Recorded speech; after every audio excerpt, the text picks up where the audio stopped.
Alhamdulillah, wassalatu wassalamu ala rasulillah wa ala alihi wa ashabihi wa mawalah wa la hawla wa la quwwata illa billah wa ba'd. Apa kabar ibu-ibu sekalian? Semoga sehat semua. Alhamdulillah, kita bersyukur kepada Allah subhanahu wa ta'ala yang telah memberikan kepada kita semua banyak kenikmatan, sehingga pada kesempatan kali ini Allah subhanahu wa ta'ala memberikan kita kesempatan untuk bertemu, untuk mengkaji ayat-ayat Allah dan hadis-hadis Nabi Muhammad SAW. Sehingga sebagaimana yang sudah terjadwal bahwa setiap Kamis keempat kita akan membahas Kitab Tauhid karya Syekh Muhammad bin Abdul Wahhab rahimahullahu ta'ala. Dan untuk kesempatan kali ini kita masuk ke bab yang pertama. Kita masuk ke bab yang pertama setelah kita mempelajari muqaddimah pada pertemuan yang lalu. Kita masuk ke bab yang pertama. Bab ini judulnya adalah Bab Fadlut Tauhid wa ma yukaffiru minadz dzunub. Bab tentang keutamaan tauhid dan bahwa tauhid adalah penggugur dosa. Ibu-ibu sekalian yang dimuliakan Allah Subhanahu wa taala, kita tahu bahwa tauhid adalah inti dari Islam itu sendiri. Allah Subhanahu wa taala mewajibkan kita semua untuk mentauhidkan Allah, yaitu mengesahkan Allah Subhanahu wa taala. Kita mengesahkan Allah sehingga kita meyakini bahwa Allah adalah satu-satunya Tuhan. Kita meyakini bahwa Allah adalah satu-satunya Tuhan dalam mencipta, dalam menurunkan hujan, dalam mematikan, dalam menghidupkan, dalam menyembuhkan penyakit. Kita mengesahkan Allah dalam hal-hal tersebut. Sebagaimana juga kita mengesahkan Allah Subhanahu wa taala dalam masalah peribadatan. Sehingga seluruh ibadah yang kita lakukan semuanya tanpa terkecuali kita tujukan hanya untuk Allah Subhanahu wa taala. Kita sholat hanya untuk Allah, kita puasa hanya untuk Allah, kita beribadah hanya untuk Allah. Bahkan kita melakukan memberikan sedekah kepada orang lain, walaupun manfaat itu untuk orang lain, tapi tetap niatnya adalah agar kita mendekatkan diri kita kepada Allah Subhanahu wa taala. Sehingga tauhid adalah tujuan dari kehidupan seseorang. Allah Subhanahu wa taala berfirman dalam Al-Qur'an, "Wa ma khalaqtul jinna wal insa illa liya'budun." Tidaklah aku menciptakan jin dan manusia kecuali agar mereka semua beribadah kepadaku. Arti dari beribadah kepadaku, kata para ulama, adalah mentauhidkanku. Ini yang disebutkan oleh para ulama tafsir tentang ayat ini, yaitu surat Az-Zariyat ayat 56. Ya, sehingga dalam ayat ini secara tegas Allah Subhanahu wa taala menjadikan tauhid sebagai tujuan kehidupan seseorang. Ya, jadi tidak ada yang lebih penting daripada tauhid, tidak ada yang lebih besar daripada tauhid. Oleh karena itu dalam ayat lain Allah Subhanahu wa taala berfirman, "Qul inna salati wa nusuki wa mahyaya wa mamati lillahi rabbil alamin la syarikalah." Katakanlah wahai Muhammad, sesungguhnya salatku, sembelihanku, kehidupan dan kematianku seluruhnya hanya untuk Allah Subhanahu wa taala. La syarikalah, aku tidak menyekutukannya sedikit pun. Ya, sehingga tauhid adalah kewajiban terbesar untuk seluruh manusia. Sebagaimana tauhid adalah kewajiban pertama bagi seluruh manusia. Ya, oleh karena itu kalau kita mendapatkan ada seorang yang belum masuk Islam, entah dia Nasrani atau Yahudi atau apapun agamanya, kemudian dia hendak masuk Islam, yang kita perintahkan pertama kali apa? Mengucapkan 2 kalimat syahadat. Dan 2 kalimat syahadat intinya adalah tauhid. Asyhadu an la ilaha illallah wa anna Muhammadar Rasulullah. Aku bersaksi bahwasanya tiada Tuhan yang berhak disembah kecuali Allah. Sehingga maksudnya adalah bahwa tauhid adalah kewajiban pertama dan kewajiban terbesar bagi setiap muslim.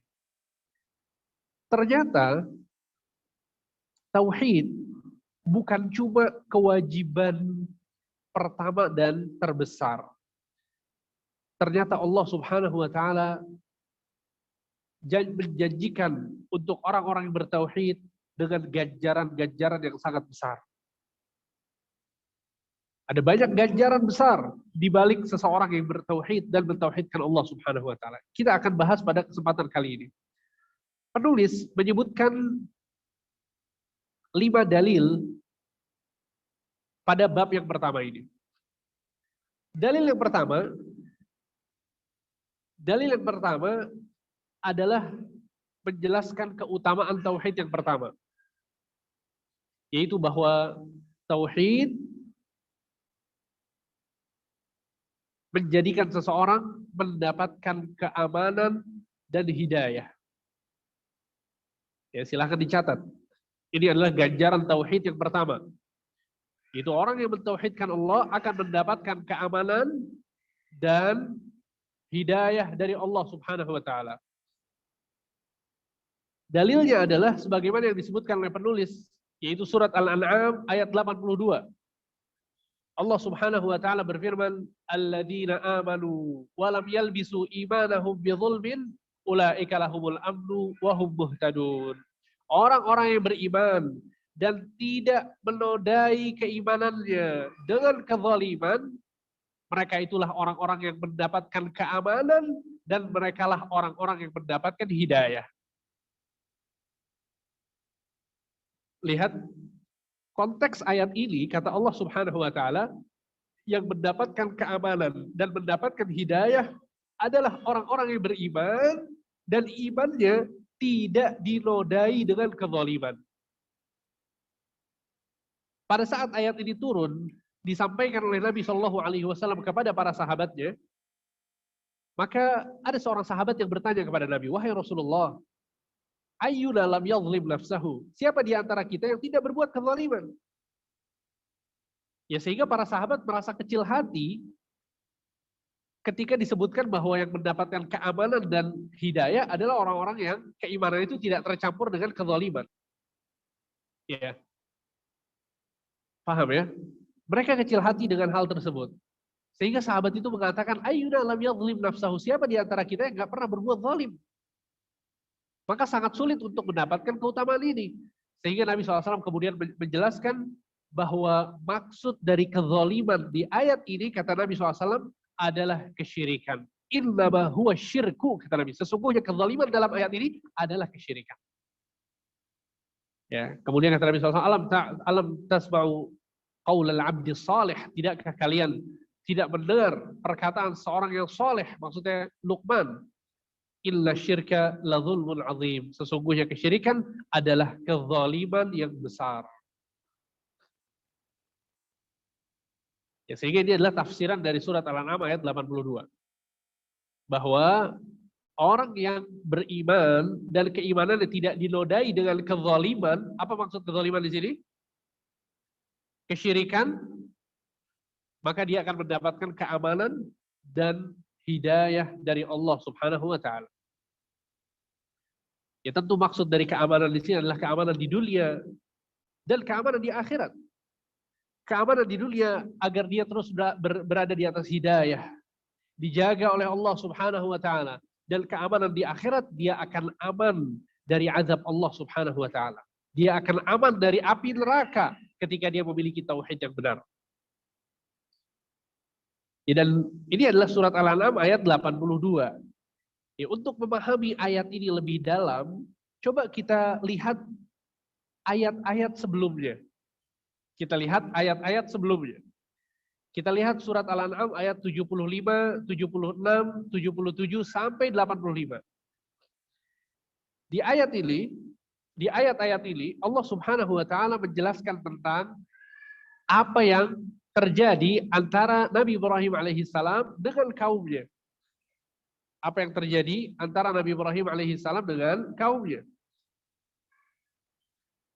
Kata Allah Subhanahu wa taala di ayat Al-An'am surat Al-An'am ayat 75, kata Allah Subhanahu wa taala, "Wa kadzalika nuri Ibrahim malakutas samawati wal ardi wal yakuna minal muqinin."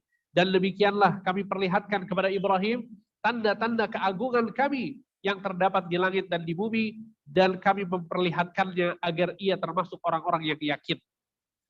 Ya, jadi ayat ini bercerita bagaimana Allah Subhanahu wa taala memperlihatkan kepada Nabi Ibrahim tentang kekuasaan Allah di langit dan di bumi.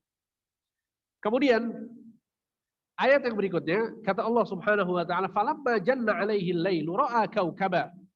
Pada saat malam telah gelap, Nabi Ibrahim melihat bintang. Qala hadza rabbi. Nabi Ibrahim mengatakan, sesungguhnya ini adalah Tuhanku. Falamma afala qala la uhibbul afilin. Pada saat bintang itu hilang, maka Ibrahim mengatakan, sesungguhnya aku tidak menyukai sesuatu yang hilang. Jangan pernah difahami bahwa Nabi Ibrahim pernah menganggap bahwa bintang itu adalah Tuhan. Kata para ulama, perkataan Nabi Ibrahim ini yang Allah sebutkan dalam surat Al-An'am ayat 76 menjelaskan bagaimana Nabi Ibrahim sedang berdialog dengan kaumnya yang menyembah benda-benda langit. Sehingga Nabi Ibrahim ingin mengatakan kepada mereka, oke, kalau kita anggap bahwa bintang ini adalah Tuhan, kita lihat saja. Ternyata bintang itu hilang. Maka Nabi Ibrahim mengatakan, aku tidak suka sesuatu yang hilang. Maka bintang bukanlah Tuhan. Paham ya? Karena sebagian orang salah memahami, kemudian mereka menyangka bahwa Nabi Ibrahim itu pindah-pindah dalam beragama.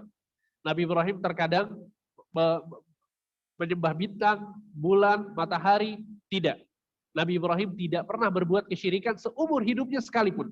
Kata Allah Subhanahu wa taala tentang Nabi Ibrahim, "Ma kana Ibrahimu Yahudiyan wala Nasraniyan, walakin kana hanifan muslima wa ma kana minal musyrikin." Sesungguhnya Nabi Ibrahim bukanlah orang Yahudi, bukanlah orang Nasrani, dan beliau adalah orang yang hanif. Maksud dari hanif adalah lurus, selalu bertauhid, tidak pernah berbuat kesyirikan sama sekali. Wa ma kana minal musyrikin. Dan Nabi Ibrahim tidak pernah berbuat kesyirikan, kata Allah Subhanahu wa taala. Sehingga maksudnya adalah bahwa perkataan Nabi Ibrahim bahwa bintang ini adalah Tuhanku, maksudnya adalah dalam konteks berdialog untuk menjelaskan bahwa bintang bukanlah Tuhan. Kemudian lanjutan ayatnya, kata Allah Subhanahu wa taala, "Falamma ra'al qamara bazighan, qala hadza rabbi." Pada saat bintang itu hilang, kemudian muncullah bulan, maka Nabi Ibrahim mengatakan, sesungguhnya bulan ini adalah Tuhanku. Falamma afala qala fala illam yahdini rabbi la akunanna minal qaumid dhalin. Ketika bulan itu sudah hilang, maka Nabi Ibrahim mengatakan, sesungguhnya jika Allah Subhanahu wa taala jika Tuhanku tidak memberikan hidayah kepada aku, sungguh aku menjadi orang yang tersesat.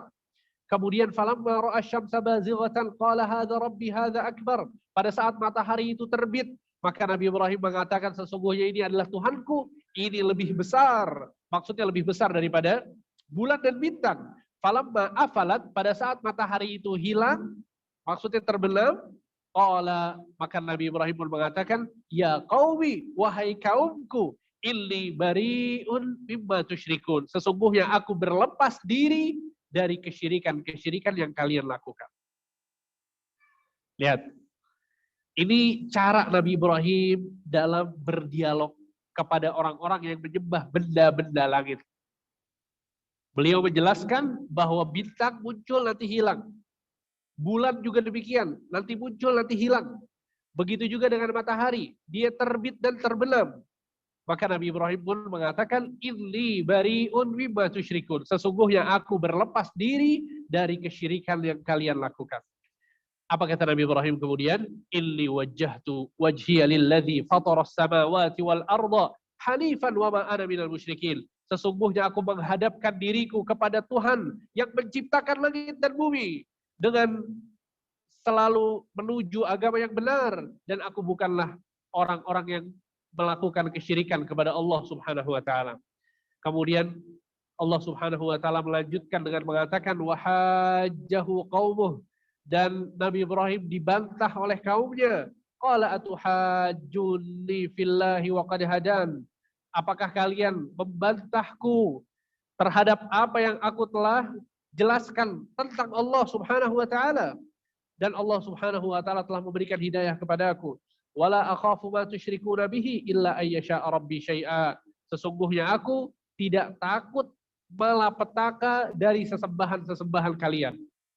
Kata para ahli tafsir, pada saat Nabi Ibrahim itu menyalahkan Tuhan-Tuhan mereka, lihat, pada saat Nabi Ibrahim menyalahkan Tuhan-Tuhan mereka, mengajak kaum masyarakatnya untuk menyembah Allah, mentauhidkan Allah Subhanahu wa taala, masyarakat Nabi Ibrahim mengancam Nabi Ibrahim. Mereka mengatakan, wahai Ibrahim, kalau engkau mencela Tuhan-Tuhan kami, menyalahkan Tuhan-Tuhan kami, kamu akan kualat, akan mendapatkan malapetaka dari Tuhan-Tuhan kami, dari berhala-berhala kami, dari bintang dan bulan. Jadi Nabi Ibrahim diancam. Dan ini yang terkadang terjadi juga oleh masyarakat kita ya. Kalau kita lewat di satu hutan misalnya gelap, kita harus melakukan ritual tertentu. Kalau kita masuk satu perkampungan yang angker, kata orang-orang, kita harus ngasih sesajen misalnya. Kenapa? Nanti takut kualat.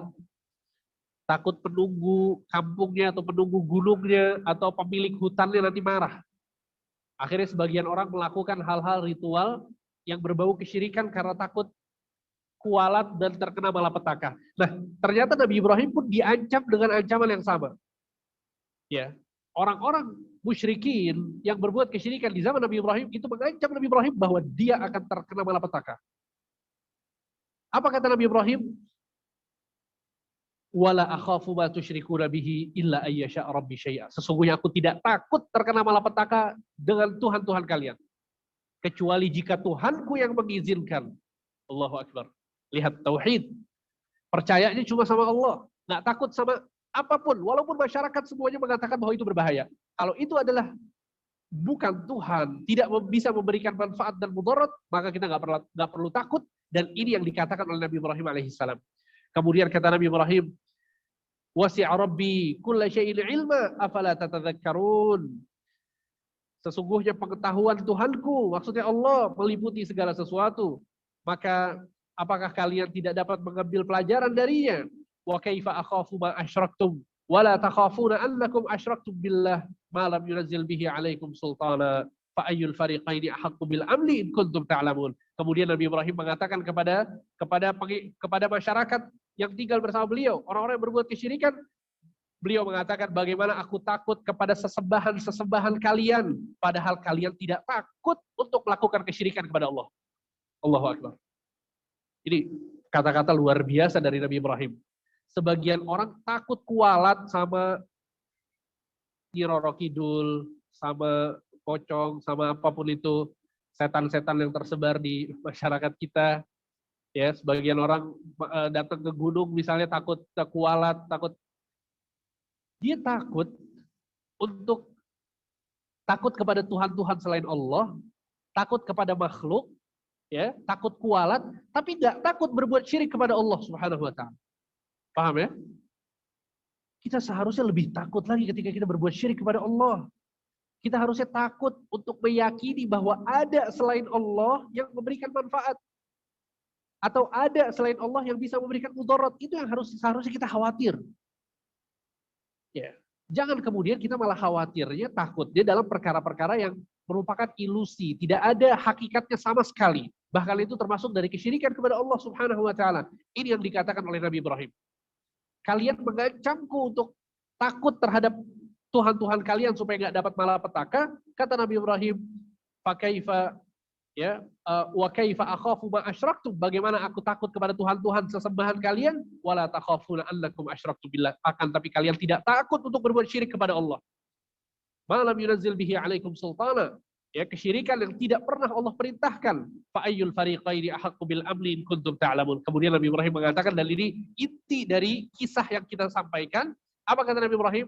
Maka siapa di antara kita yang lebih berhak untuk mendapatkan keamanan jika kalian berpikir mengetahui? Ya.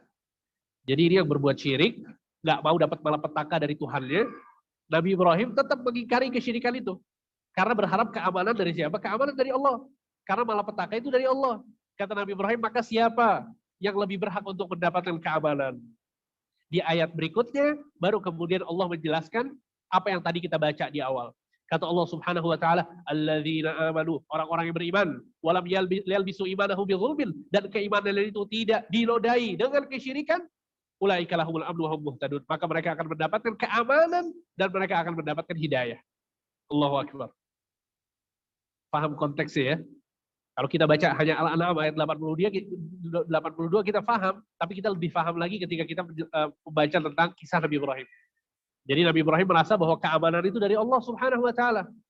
Supaya nggak dapat malapetaka, ya bergantung kepada Allah. Tapi orang-orang musyrikin, supaya nggak dapat malapetaka, supaya nggak kualat, malah mereka memberikan sesajen, beribadahnya, mintanya kepada Tuhan-Tuhan selain Allah. Sehingga ini adalah dalil yang menjelaskan tentang ganjaran tauhid yang pertama, yaitu bahwa orang yang bertauhid, dia akan mendapatkan keamanan dan hidayah dari Allah Subhanahu wa Ta'ala. Kemudian kita lanjut ke dalil yang kedua. Dalil yang kedua adalah hadis yang dibawakan oleh Ubadah bin Samit, seorang sahabat yang mulia radhiyallahu anhu arda. Hadis ini menjelaskan tentang ganjaran tauhid yang kedua, yaitu bahwa mentauhidkan Allah Subhanahu wa Ta'ala adalah sebab seseorang masuk surga. Mentauhidkan Allah Subhanahu wa Ta'ala adalah sebab seseorang masuk surga.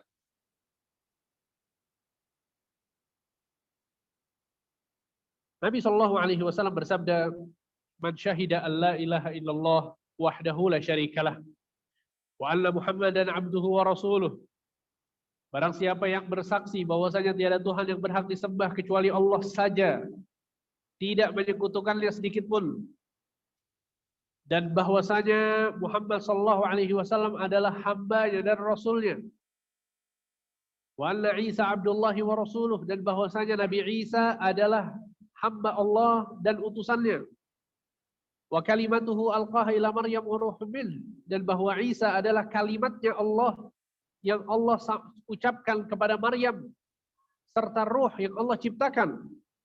Wal jannatu haq wal naru haq, dan dia meyakini bahwa surga itu ada, surga itu benar, dan neraka itu benar. Adkhalahullahu al-jannata ala ma kana minal amal, maka Allah akan memasukkan ke dalam surga bagaimanapun kondisi amal perbuatannya. Lihat di sini Nabi SAW menjanjikan surga kepada seseorang yang meyakini tentang 5 perkara. Ya, yang pertama adalah bersaksi bahwasanya tiada Tuhan selain Allah. Yang kedua, bersaksi bahwasanya Nabi Muhammad SAW adalah hamba dan utusan Allah. Kemudian bersaksi bahwa Nabi Isa alaihissalam adalah hamba Allah dan Rasulnya, serta kalimat yang Allah sampaikan kepada Maryam. Apa maksudnya kalimat yang disampaikan kepada Maryam?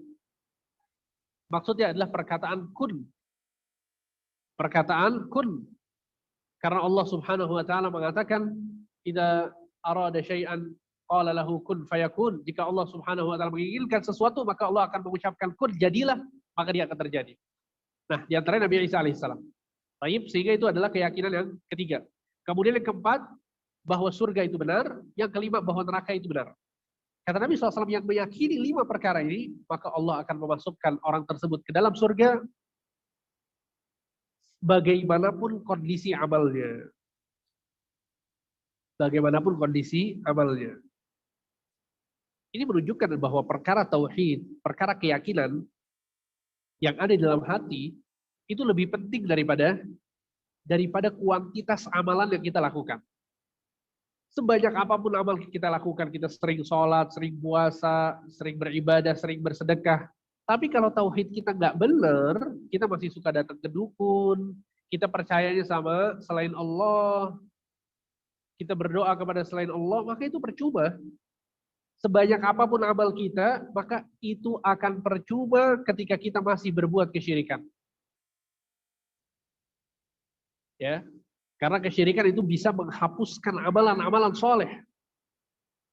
Nanti akan kita jelaskan rinciannya pada pertemuan-pertemuan yang akan datang di bab tentang kesyirikan.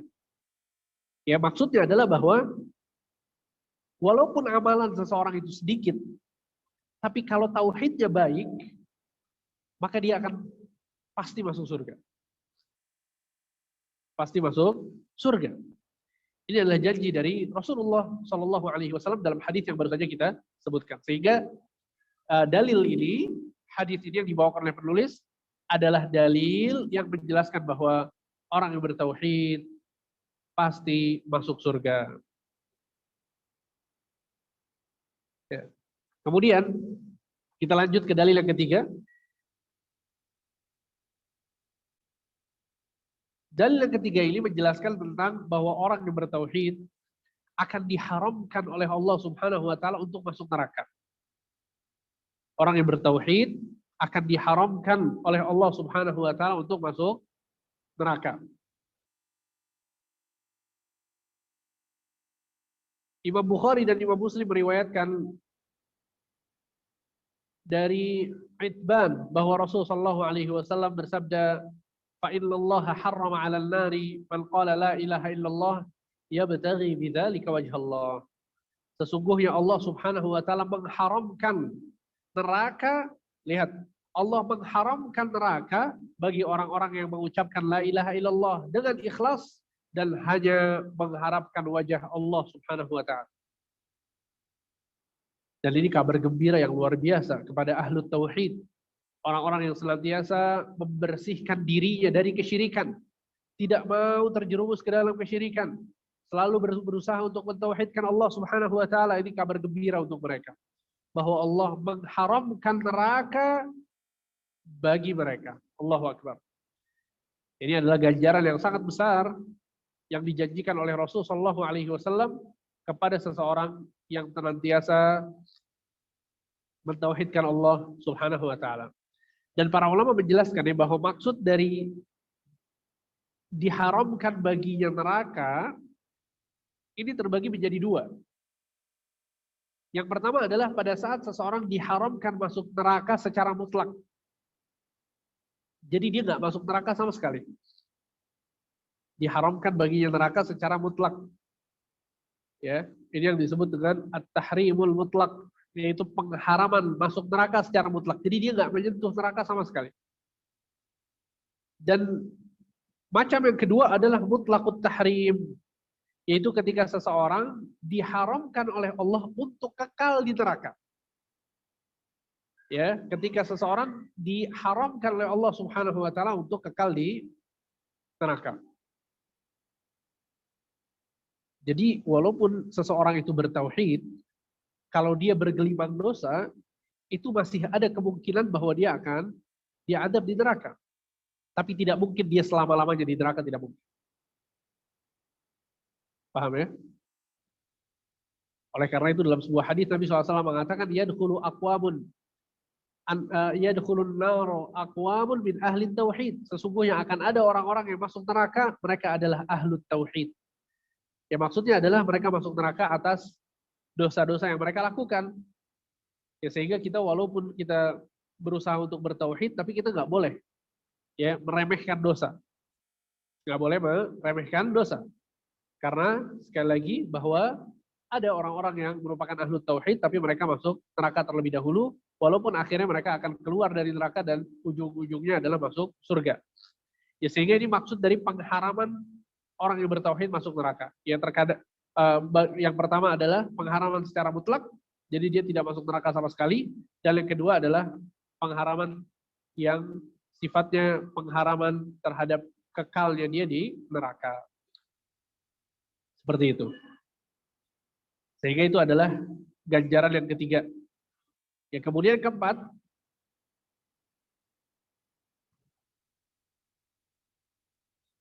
adalah bahwa orang yang bertauhid atau tauhid merupakan amalan pemberat di timbangan amal soleh di hari kiamat kelak.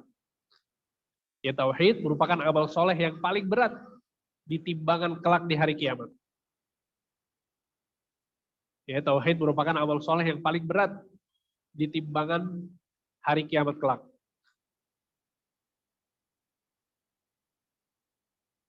Dan penulis menyebutkan dalil tentang hal ini, yaitu dalil yang keempat, diriwayatkan dari Abu Sa'id Al-Khudri radhiyallahu anhu bahwa Rasulullah sallallahu alaihi wasallam bersabda, "Qala Musa, ya Rabbi 'allimni syai'an azkuruka wa ad'uka bihi." Nabi Musa mengatakan, "Wahai Tuhanku," berdoa kepada Allah, "ajarkan kepadaku suatu bacaan yang aku akan mengingatmu dengannya dan aku akan berdoa kepadamu dengan menyebutkan." Jadi Nabi Musa lagi meminta kepada Allah tentang satu ucapan yang bisa amalkan pada saat beliau mau berzikir atau berdoa kepada Allah. Maka Allah mengatakan, "Qul ya Musa la ilaha illallah." Wahai Musa, ucapkanlah la ilaha illallah. Ucapkanlah la ilaha illallah. Maka Nabi Musa mengatakan, "Ya Rabbi, kullu ibadika yaquluna hadza." Wahai Tuhanku, sesungguhnya seluruh hamba-hambamu mengucapkan ini. Jadi Nabi Musa ingin dari Allah Subhanahu wa taala sesuatu yang spesial, yang mungkin tidak diketahui oleh banyak orang. Kemudian Allah pun mengatakan, "Ya Musa, wahai Musa, law anna samawati sab'a wa 'amirahunna ghairi wal ardina sab'a fi kiffah wa la ilaha illallah fi kiffah malat bihinna la ilaha illallah." Wahai Musa, sesungguhnya jika 7 lapis langit, beserta penduduknya, dan 7 lapis bumi beserta penduduknya diletakkan di neraca di bagian satunya, kemudian la ilaha illallah di satu bagian yang lain, malat bihinna la ilaha illallah, maka ucapan la ilaha illallah akan menjadi lebih berat daripada 7 lapis bumi dan 7 lapis bumi, 7 lapis langit dan 7 lapis bumi beserta penghuninya. Lihat, ucapan la ilaha illallah yang sangat ringan untuk diucapkan, ya ternyata dia lebih berat daripada 7 lapis bumi dan 7 lapis langit di timbangan hari kiamat kelak. Jadi menunjukkan tentang ganjaran tauhid yang luar biasa. Ya, bahwa tauhid adalah amal soleh yang paling berat. Tidak ada amal soleh yang bisa mengalahkan tauhid. Sehingga apapun amal solehnya, ya sholat tidak bisa mengalahkan tauhid, puasa tidak bisa mengalahkan tauhid, dan amalan-amalan soleh yang lain. Tauhid adalah yang paling berat. Justru sholat membutuhkan tauhid. Ya puasa membutuhkan tauhid. Makanya kita saat sholat kita nggak boleh riya, nggak boleh sum'ah. Pada saat sholat kita harus betul-betul sholat untuk Allah Subhanahu wa taala. Sehingga tauhid adalah inti dari beragama secara keseluruhan. Makanya ganjaran yang keempat di sini adalah bahwa tauhid merupakan amal soleh yang paling berat di timbangan hari kiamat kelak. Ya, untuk memahami hal ini, ada satu hadis lain yang Nabi Shallallahu Alaihi Wasallam berkisah tentang apa yang terjadi di hari kiamat kelak. Rasulullah SAW mengatakan, "Yusahu bi rajulin min ummati yawmal qiyamah ala ru'usil khalaiq. Fayunsharu alaihi tis'atun wa tis'una sijillan kullu sijillin baddal basar." Sesungguhnya kata Nabi, di hari kiamat kelak akan dipanggil seseorang dari kalangan umatku. Dipanggil untuk dihisab oleh Allah, untuk ditanya oleh Allah, di pengadilan Allah Subhanahu wa taala di hari kiamat kelak. Kemudian di hadapannya 99 catatan amalan buruk. Dosa-dosa dan maksiat yang pernah dia lakukan di 99 catatan. Satu catatan panjangnya sejauh mata memandang. Bayangkan dosa orang ini. Dia punya 99 catatan amal dosa, dan setiap satu catatannya itu sejauh mata memandang. Jadi sangat banyak sekali dosa yang dia lakukan. Maka kata Rasulullah SAW, "Tsumma yaqulullahu azza wa jalla, hal tunkiru min hadza syai'an?" Kemudian Allah bertanya kepada orang ini, "Apakah ada catatan yang kau ingkari?" "La ya Rabb," tidak wahai Tuhanku, seluruhnya benar pernah aku lakukan. Fayaqul, maka Allah bertanya lagi, "Adzalamatka katabatiyal hafidhun?" Apakah malaikat-malaikat yang mencatat dosa-dosamu ini menzalimimu? Maksudnya ada sesuatu yang tidak engkau lakukan tapi dicatat? Maka hamba ini mengatakan, "La ya Rabb, wahai Tuhanku, aku tidak ada wahai Tuhanku. Seluruhnya benar apa yang dicatat oleh malaikat-malaikat." Kemudian Allah bertanya lagi, "Alaka udhrun?" Apakah engkau memiliki alasan kenapa berdosa? Maka orang ini mengatakan, "La ya Rabb, aku tidak memiliki alasan apa-apa." Kemudian Allah bertanya lagi, "Alaka hasanah?" Apakah engkau memiliki kebaikan? Fayahabur rajul, maka orang ini merasa ketakutan. Kemudian dia mengatakan, "Tidak, la ya Rabb, aku tidak memiliki kebaikan." Bayangkan satu fenomena seseorang diadili oleh Allah Subhanahu wa taala. Ini sangat menakutkan sekali. Yang menyidang kita sedang disidang bukan oleh manusia, bukan oleh hakim, bukan oleh Allah Subhanahu wa taala. Al-Alimul Khabir, yang mengetahui tentang segala sesuatu yang kita lakukan. Ya, sehingga apa yang Allah Subhanahu wa taala katakan tentang kita itu nggak mungkin salah. Nah, orang ini sedang dihisab oleh Allah Subhanahu wa taala dan dia mengakui seluruh dosa yang tercatat di 99 amal catatan keburukannya. Maka dia merasa bahwa dia akan binasa dan dia merasa bahwa dia pasti dimasukkan ke neraka oleh Allah Subhanahu wa taala. Maka kemudian pada saat Allah bertanya, apakah engkau memiliki kebaikan? Dan dia menjawab bahwa aku tidak memiliki kebaikan. Allah mengatakan, bala illa laka indana hasanat. Sesungguhnya engkau masih memiliki kebaikan-kebaikan. Allahu Akbar. Kemudian kata Allah, illahu la zulma alaikal yaum. Sesungguhnya pada hari ini engkau tidak akan dizalimi sama sekali. Fatukhraju lahu bitaqah. Maka Allah mengeluarkan secarik kertas. Fiha asyhadu an la ilaha illallah wa anna Muhammadan abduhu wa rasuluh. Di secarik kertas itu bertuliskan asyhadu an la ilaha illallah wa anna Muhammadan abduhu wa rasuluh. Maka orang ini bertanya, ya Rabbi, ma hadhil bitaqah ma'a hadhihi sijillat? Wahai Tuhanku, apa manfaatnya secarik kertas ini jika dibandingkan dengan catatan amalan buruk yang sangat banyak yang aku miliki? Maka Allah mengatakan, innaka la tuzlam, sesungguhnya engkau tidak akan dizalimi. Sesungguhnya engkau tidak akan dizalimi. Kemudian ditimbang oleh Allah Subhanahu wa taala di timbangan di hari kiamat yang sangat besar, yang sangat agung. Fatudha'u sijillatu fi kiffah. Maka Allah meletakkan catatan amalan buruk yang sangat banyak di bagian yang satu, wal bitaqatu fi kiffah. Kemudian secarik kertas itu diletakkan di timbangan yang satunya lagi. Kata Nabi SAW, fatashatis sijillat wa thaqulatil bitaqah. Maka catatan amal buruk itu menjadi sangat ringan dan secarik kertas itu menjadi sangat berat. Sehingga diampuni seluruh dosa-dosanya dan Allah memasukkannya ke dalam surga. Luar biasa. Sehingga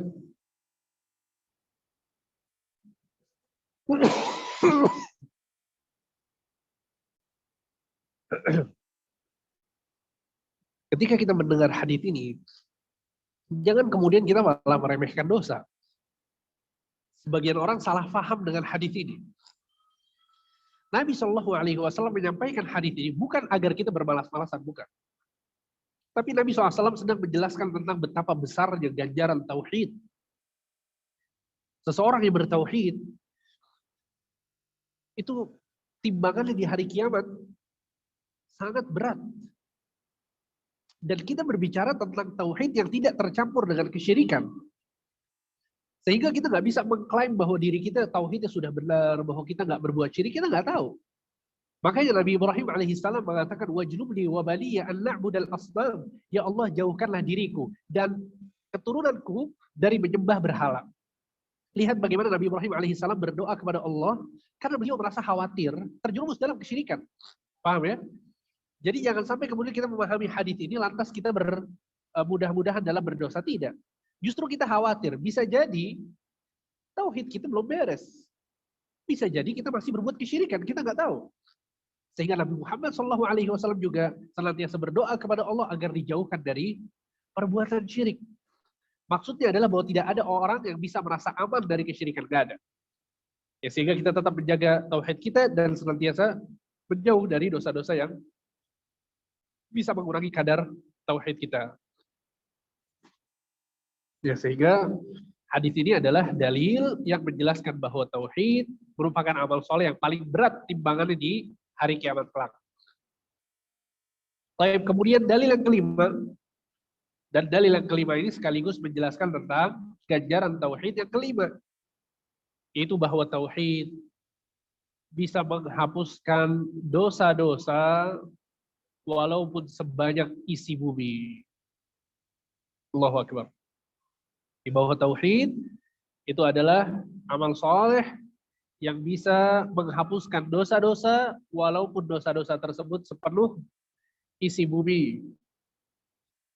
Ya, Imam Tirmidzi meriwayatkan hadis dari Anas bin Malik bahwa ia mengatakan, aku mendengar Rasulullah Shallallahu Alaihi Wasallam bersabda, Qala Allah Ta'ala, Allah Subhanahu wa taala berfirman, "Ya bani Adam, wahai anak Adam, lau ataitani biqarabil ardi khataya, thumma laqitani la tusyriku bi syai'an, la ataituka biqarabiha maghfirah."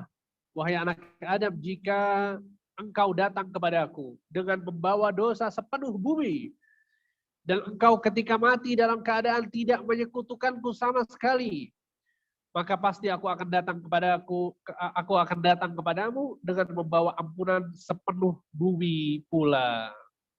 Ya Allah Akbar.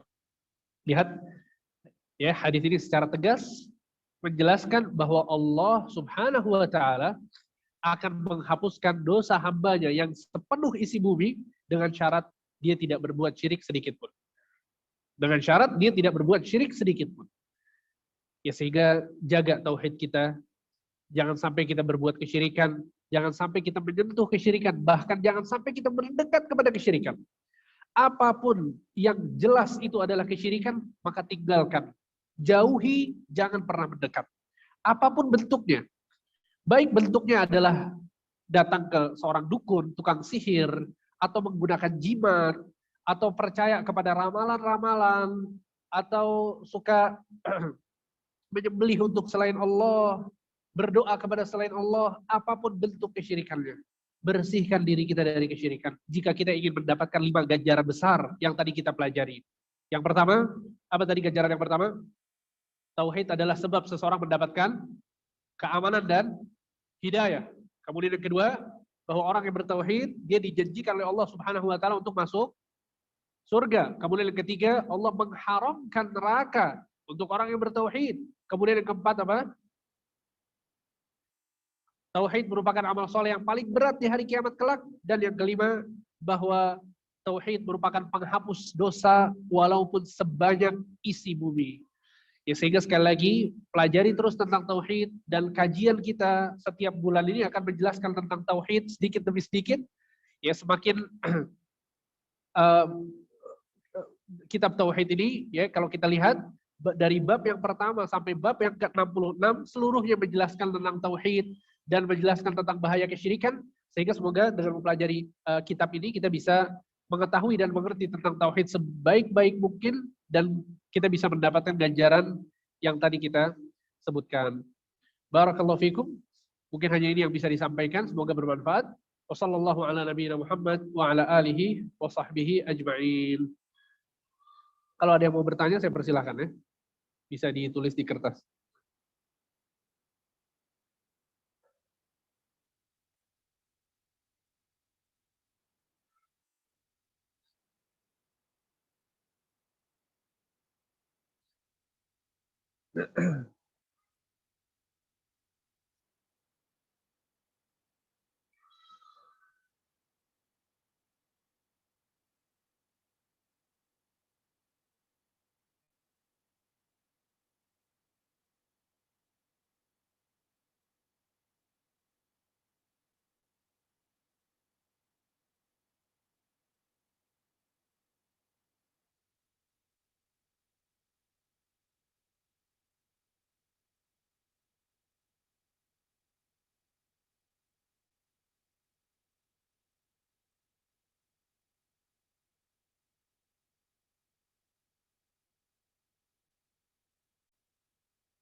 Baik. Ini ada beberapa pertanyaan yang masuk ya. Ustadz, ada seseorang yang memberi saran agar penyakitnya bisa sembuh, dia disuruh untuk menyembelih ayam tertentu di atas atau di dekat kuburan kakeknya. Ya, apakah itu syirik? Kalau kemudian dia mau menyembelih ayam ini untuk selain Allah, maka ini jelas kesyirikan. Ya, karena menyembelih untuk selain Allah adalah sebuah kesyirikan. Ya, menyembelih untuk selain Allah adalah kesyirikan. Dan biasanya ayam tertentu, ayam yang dipersyaratkan biasanya ayam berwarna hitam dan lain-lain, itu biasanya merupakan persembahan untuk jin atau untuk setan. Ya, jadi na'udzubillah min dzalik, ya, jauhi perkara ini. Kalau mau penyakitnya sembuh, maka berdoa kepada Allah. Datang ke dokter, lakukan sebab-sebab yang dihalalkan oleh Allah Subhanahu wa taala sambil memperbanyak doa kepada Allah Subhanahu wa taala. Ya, kemudian pertanyaan berikutnya, ya, apa hukumnya seseorang itu ke ahli gigi, ke dokter gigi, kemudian um, memasang gigi palsu dan lain-lain dengan lawan jenis. Ya, usahakan kalau datang ke dokter itu yang kalau kita perempuan maka kita datang ke dokter perempuan juga. Ya, jangan datang ke dokter laki-laki. Apalagi nanti sampai auratnya dibuka atau disentuh, maka itu tidak halal, tidak boleh. Kecuali dalam kondisi darurat. Ya, kalau memang kondisinya adalah nggak ada lagi orang yang menolong kecuali laki-laki, ini insya Allah nggak masalah. Dimaafkan oleh Islam, oleh Allah Subhanahu wa Ta'ala. Tapi kondisinya kita masih bisa memilih dokter, masih bisa memilih yang sama-sama perempuan, maka kita wajib untuk memilih yang perempuan.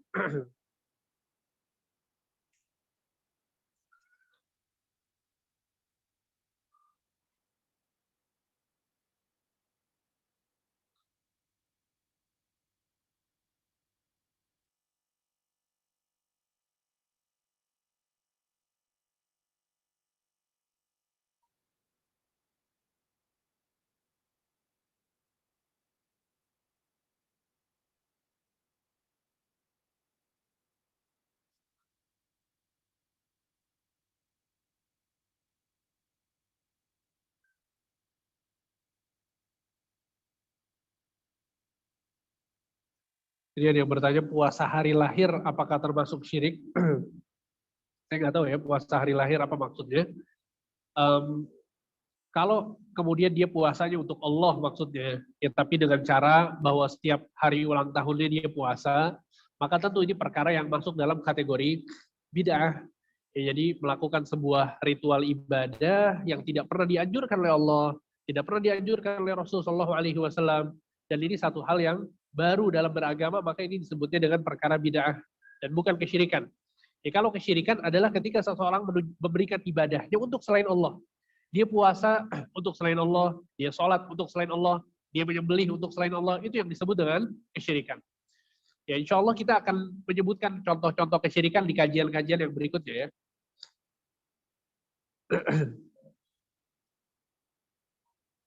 Bagaimana cara kita bertobat apabila sudah terjerumus dalam kesyirikan? Caranya adalah bertaubat kepada Allah Subhanahu wa taala. Bertaubat. Ya, boleh dilakukan 2 rakaat sholat, ya kemudian bertobat boleh, karena Nabi SAW mengatakan barang siapa yang melakukan sebuah dosa, kemudian dia bersuci dan sholat 2 rakaat, maka kemudian dia bertaubat kepada Allah, maka Allah akan menghapuskan dosa-dosanya. Maksudnya adalah dia bertaubat yang jujur, dia bertaubat dengan taubatan nasuha, betul-betul meninggalkan dosa tersebut, dia menyesali dosa tersebut dan berkeinginan kuat untuk tidak kembali ke dosa kesyirikan. Allah Alaihi Wasallam mengajarkan kita sebuah doa agar kita terhindar dari kesyirikan.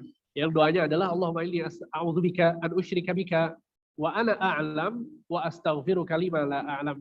Ya Allah, aku berlindung kepadamu, aku beristighfar kepadamu, minta ampun kepadamu jika aku telah berbuat kesyirikan, atau aku berlindung kepadamu untuk berbuat kesyirikan, dan aku beristighfar, minta ampun kepadamu jika aku telah terjerumus dalam kesyirikan. Ya, intinya adalah selalu taubat, diperbaharui taubatnya, apalagi kalau jelas-jelas kita sadar melakukan sebuah kesyirikan, maka bertobat, minta maaf, minta ampun kepada Allah Subhanahu wa taala.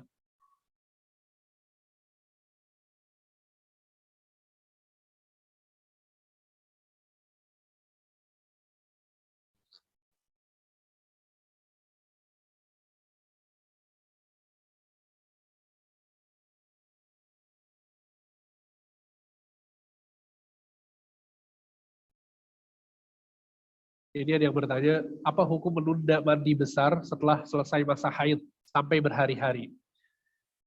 Tentu, seseorang yang tidak mandi besar, maka dia nggak bisa sholat. Dia nggak bisa sholat. Ya, kalaupun dia sholat, maka sholatnya tidak sah. Nabi Shallallahu Alaihi Wasallam mengatakan, Innallaha la yaqbalu sholatal abdi idza ahdatha hatta yatawadda. Sesungguhnya Allah Subhanahu Wa Taala tidak menerima sholat seorang hamba jika dia berhadas sampai dia berwudu. Ya. Dan kalau hadasnya adalah hadas besar seperti haid, maka dia harus mandi terlebih dahulu. Kalau dia sholat sebelum mandi, maka dia tidak akan sah sholatnya.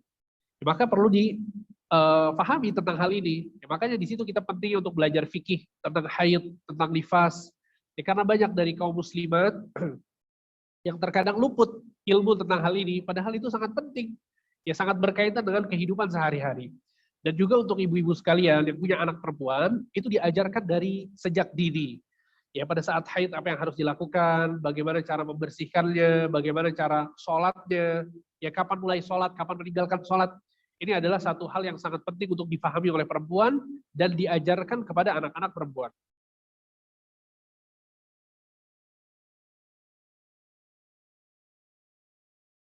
Saya dulu belum tahu tentang agama sehingga suka melihat ramalan tentang tanggal dan tahun lahir. Sekarang sudah bertaubat. Ya, apakah amal saya diterima padahal saya sudah melakukan kesyirikan? Betul ya bahwa mendengar dan mempercayai ramalan-ramalan bintang itu merupakan masuk dalam kategori kesyirikan. Ya, sehingga yang harus dilakukan adalah bertaubat kepada Allah Subhanahu wa taala. Dan orang yang bertaubat akan dihapuskan dosa-dosanya seakan-akan dia tidak pernah melakukan dosa tersebut. Nabi Shallallahu Alaihi Wasallam mengatakan, "At-taibu minadz-dzambi kaman la dzambalah." Orang yang bertaubat dari dosanya seakan-akan dia tidak pernah melakukan dosa tersebut. Ya, sehingga ini adalah kemurahan Islam, kemudahan Islam, ya, kasih sayang dari Allah Subhanahu wa taala kepada kita semua. Kalau kita berdosa kemudian kita bertobat, maka dosa tersebut dihapuskan oleh Allah seakan-akan kita tidak pernah melakukannya. Ya, makanya disitulah Nabi SAW selalu menganjurkan kita untuk selalu bertaubat. Bahkan Nabi SAW mengatakan, "Inni la astaghfirullah wa atubu ilaihi fil yaumi aktsar min 70 marrah." Sesungguhnya aku meminta ampun kepada Allah dan bertaubat kepadanya dalam satu hari lebih dari 70 kali. Ya, karena saking pentingnya taubat dan bahwa taubat itu bisa menghapuskan dosa-dosa. Jadi kalau di antara kita ada yang pernah berbuat kesyirikan, pernah percaya kepada ramalan-ramalan, saat ini juga kita bertaubat kepada Allah. Angkat tangan kita, mohon maaf kepada Allah, mohon ampun kepada Allah atas dosa tersebut. Dan Allah Subhanahu wa taala di antara nama-namanya adalah At-Tawwab, yaitu yang Maha menerima taubat. Semoga apa yang disampaikan bermanfaat. Wassallallahu ala nabiyina Muhammad wa ala alihi washabbihi ajmain. Insyaallah kita bertemu lagi pada bulan depan di pekan yang keempat di hari Kamis pagi. Barakallahu fikum. Kita tutup dengan doa kafaratul majlis. Subhanakallahumma wa bihamdika asyhadu an la ilaha illa anta astaghfiruka wa atubu ilaik. Wassalamualaikum warahmatullahi wabarakatuh.